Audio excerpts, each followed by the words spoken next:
Hello everyone, প্রত্যেককে স্বাগত জানাচ্ছি অজানা সত্যের আরও একটি নতুন এপিসোডে। সঙ্গে রয়েছি আমি রাজর্ষি। আজ অনেক দিন বাদ আর একটা নতুন এপিসোড নিয়ে আপনাদের সামনে হাজির হলাম। এই এতটা সময় লাগার কারণ হয়তো আপনারা প্রত্যেকেই জানেন। আমার কাছে স্টকে এই মুহূর্তে ভালো কোনো ঘটনা নেই, তাই আপনারা যদি ঘটনা না পাঠান আমি হয়তো এপিসোড রেকর্ড করতে পারবো না এবং নতুন নতুন এপিসোড আপনাদের সামনে হয়তো তুলে ধরতে পারবো না। তাই আপনাদের কাছে রিকোয়েস্ট করছি, আপনাদের জীবনে যদি কোনো সত্যি ভৌতিক ঘটনা ঘটে থাকে অথবা আপনারা যদি কারোর মুখে কোনো সত্যি ঘটনা শুনে থাকেন, আমি ডেসক্রিপশনে একটা ইমেল আইডি দিয়ে রেখে দিয়েছি, অজানাসত্য15@gmail.com। এই ইমেল আইডিতে আপনারা আমাকে ঘটনা লিখে পাঠাতে পারেন এবং অবশ্যই নিজের নামটা লিখে পাঠাবেন, তাহলে আমি আপনাদেরকে ক্রেডিটও দিতে পারবো। তো বেশি কথা বলবো না, আজকে যিনি ঘটনা পাঠিয়েছেন তার নাম রুকাইয়া তালুকদার। তিনি একটি অসাধারণ ঘটনা আমাদের সঙ্গে শেয়ার করেছেন এবং আশা করছি আপনাদের ঘটনাটি ভালো লাগবে। বেশি কথা না বাড়িয়ে চলে যাব আজকে ঘটনার দিকে। তো শুরু করছি ঘটনা।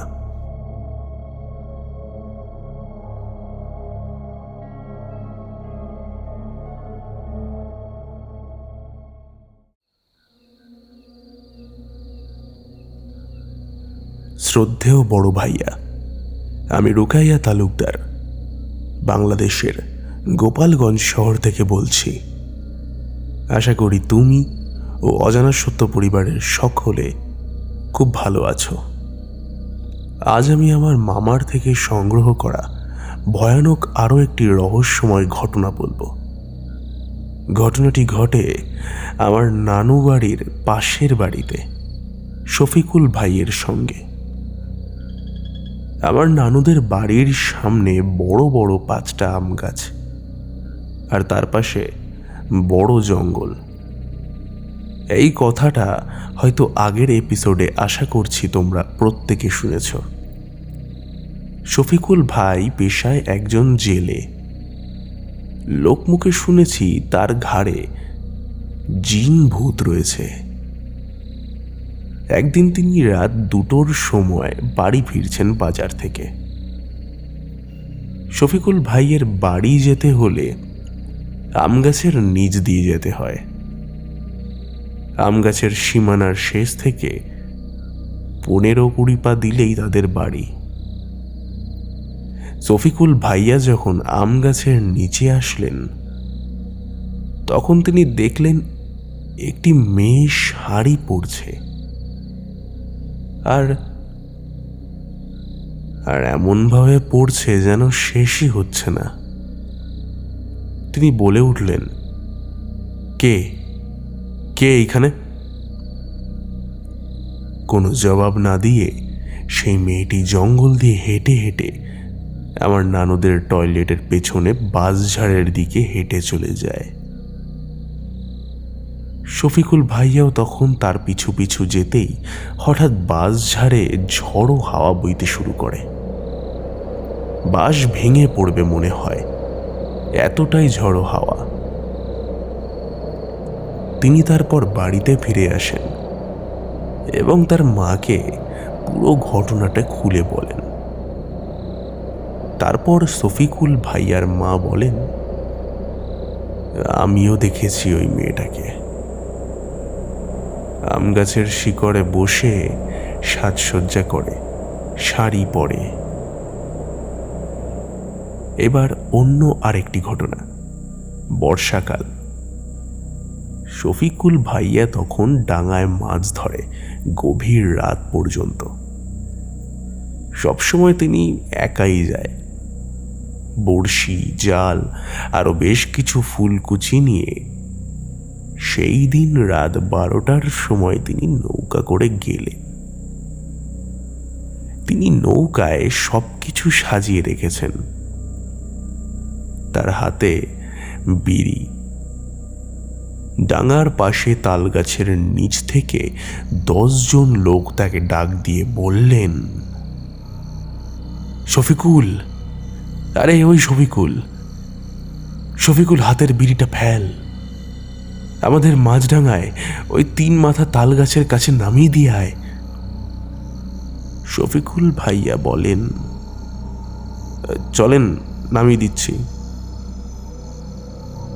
শফিকুল ভাইয়া বুঝতে পারলেন তারা আসলে কে। শফিকুল ভাইয়ের কথায় তারা 10 জন নৌকায় উঠে বসল। তাদের কোনো চেহারা নেই, শুধু ধোয়া ধোয়া আকৃতি। তারা তাদের মতো গল্প করছে। একসময় শফিকুল ভাইয়া মাঝডাঙ্গার 3 মাথা তাল গাছের সামনে এসে পৌঁছালো। তখন তারা বলল, কি চাস তুই? যা চাইবি তাই পাবি। শফিকুল ভাইয়া বলল, শুনেছি জিনদের মিষ্টি নাকি অনেক স্বাদ, তুলার মতো নরম, যা মানুষের তৈরির মিষ্টি থেকে আলাদা। আমাকে তবে মিষ্টি খেতে দেন। শফিকুল ভাইয়া এই বলা মাত্রই 3 মাথা তাল গাছ উল্টে যায়। তারপর শিকড় বাকড়ের মাঝে থালা থালা মিষ্টি হাজির হলো। 10 জন অবয়ব বলল, শফিকুল, নে তোর ইচ্ছে পূরণ করলাম, তুই মিষ্টি খা, আর তোর মাছের জাল এইখানে পাঠিয়ে রাখিস, সকালে এসে নিয়ে যাস। মিষ্টি খাওয়া শেষ হলে তাল গাছটি আবার আগের মতো হয়ে গেল। অবয়বগুলো তারপর তাল গাছে উঠে গেল। তারপর শফিকুল ভাইয়া তাই করল যেটা 10 জন অবয়ব বলেছিল।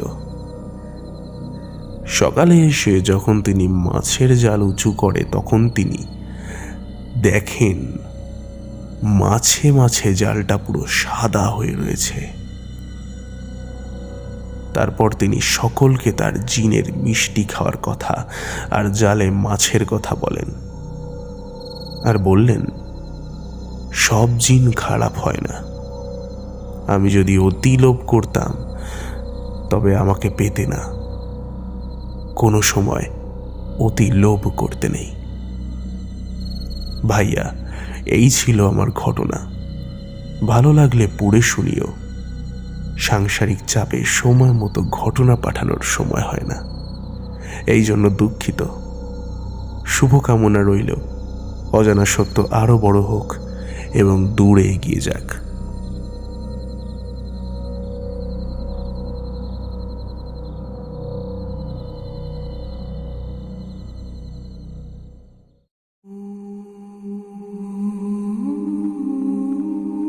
অনেকদিন বাদ জিন সম্পর্কে একটা অসাধারণ ঘটনা আমরা শুনে নিলাম।